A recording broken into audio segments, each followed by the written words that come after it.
In this video, we're going to talk about how to get involved in local politics. Let me tell you, it isn't hard. It is easy as 1, 2, 3. Stick with me in this video because I'm going to show you how to do it and what you get out of it, and maybe even turn it into a career in politics.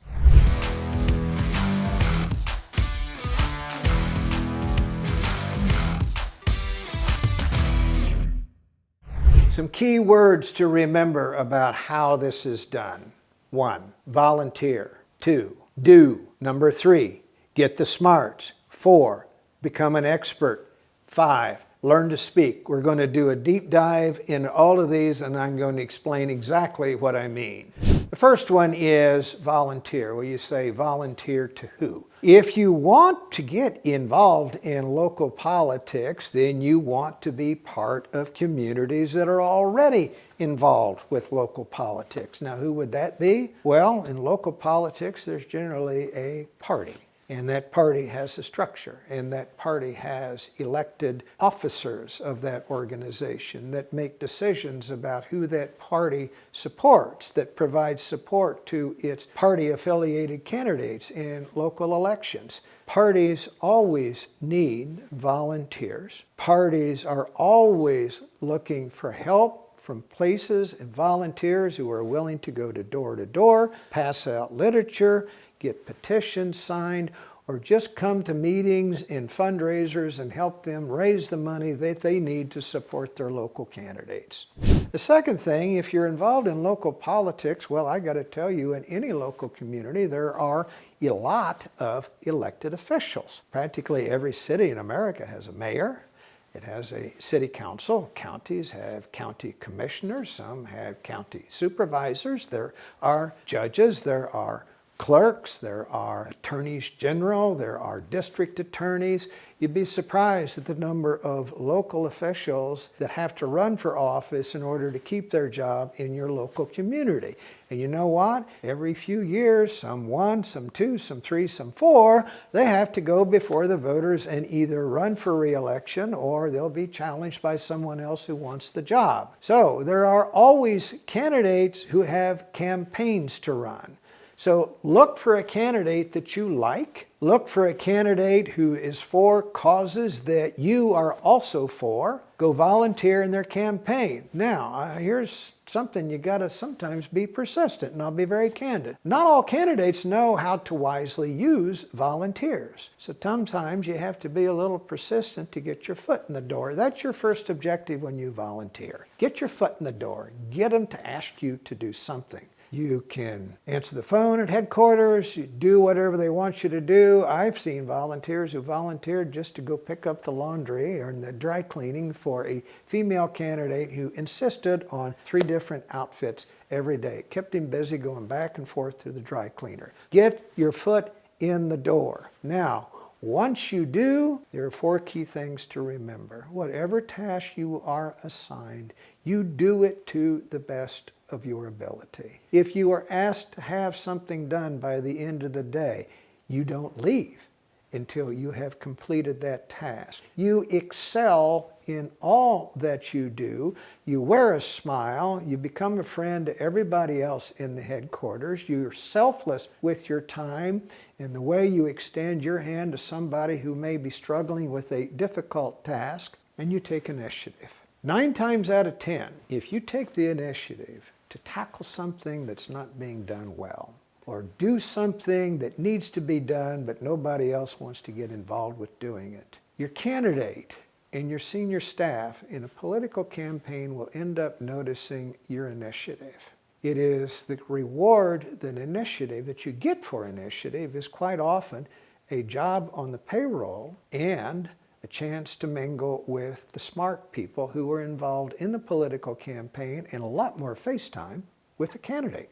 Second thing I'll mention here is there is an art to making friends and keeping friends. And it's a pretty simple rule. To make a friend, you need to be a friend. To keep a friend, you need to stay in touch. So this is where the greatest friendships are made. is when somebody you know volunteers that they're struggling with something, or that they have a problem going on in their life, or they can't quite seem to make this decision. And everybody goes through periods like that. If they volunteer information like that to you, ask what you can do to help. Find a way to brighten their day. And if you find that you can't help, send them a card or flowers to just say, thinking about you, I'm here if you need anything. That's a quick way to make a friend. When you are mingling with other volunteers in the campaign and you see them struggling with a particular task, or having been given an assignment that they don't know how to do or that they really don't like to do, lend a helping hand. You'll make a friend for a long time.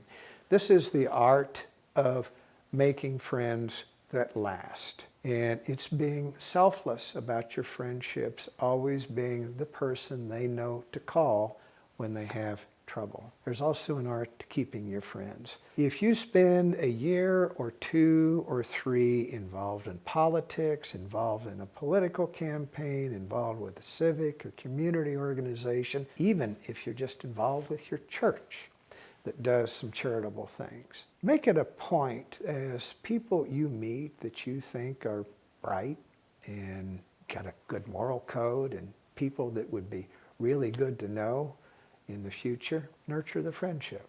If you've had a 4 or 5, 6-minute conversation with somebody at the party that was real impressed to you, that night send them an email and say, I love talking with you. I wonder if we could have coffee sometime. Better yet, send them a handwritten note and let them know how much you appreciate it. It's those people who fit the descriptions and the characteristics I talked about are people who also mingle with people like them. And they have in their mobile phone contacts of lots of people they can introduce you to. So look at it this way, and Shirley, the more friends you have, the more access you have to their friends, that they can introduce you when you become friends and someday you get into politics. You will never have too many friends in politics.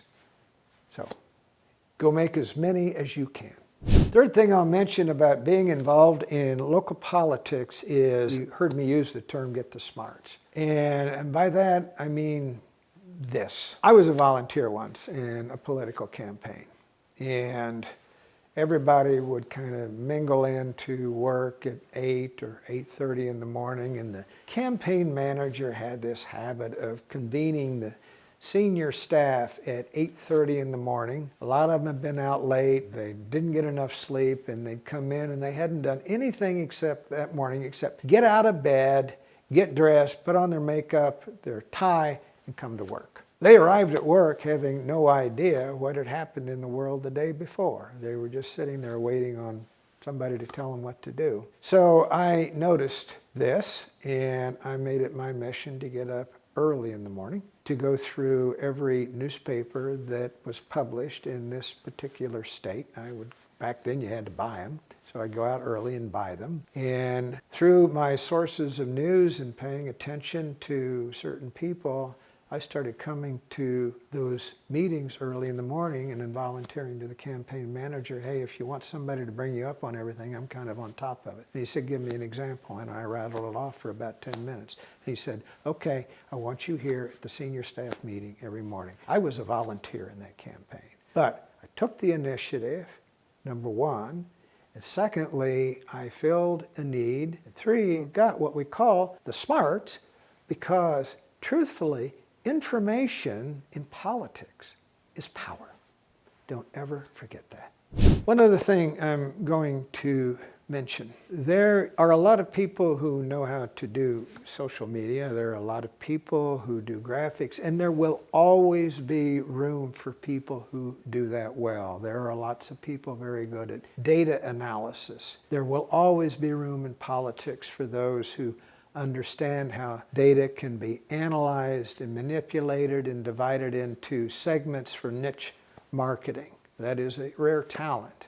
But there is also a craft that is underappreciated in politics, and that is words. Your ability to communicate yourself, your ability to craft words for a candidate that you might be working for so that their words actually move people and change the way they feel. Words go onto websites. Words go into the script on a video. Words go into an ad put on television.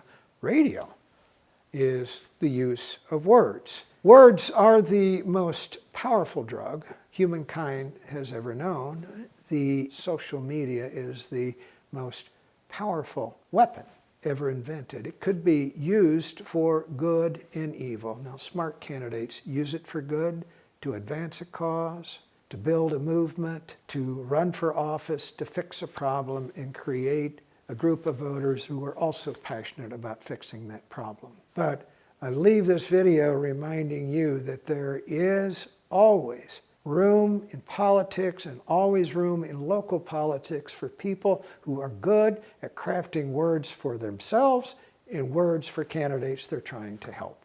We've spent this entire video talking about how to get involved in local politics, and I know you may also be wondering, how do I get elected in politics? And I have a free video for you, how to start a career in politics.